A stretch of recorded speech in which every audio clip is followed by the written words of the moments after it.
Hi guys, in this video we'll talk about how to add filters in Ometv on your Android phone. Now first of all, download the application which is Ometv, and if you already downloaded, so you will be seeing something like this, like you will be seeing this kind of option. So what you can do is just make sure to log in with your account. You can just continue with the Google, or can make sure to continue with Facebook, or like any other Apple ID, or the whatever your account is, and after that you will be seeing like this kind of option which is like your account, your main account.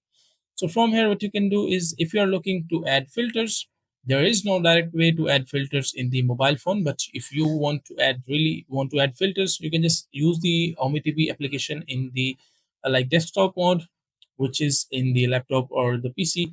Make sure to install your camera as well, and after that, you will be able to add filters. You will be seeing like in this section, which is a call section, where your connection is established to others. You will be seeing an option called filters along with the calls, so you can just add filters from this section. But if you're trying to add filters in your mobile phone, either it is Android or iPhone, so you won't be able to do it. So that is all about how you can add filters in Ometv on Android.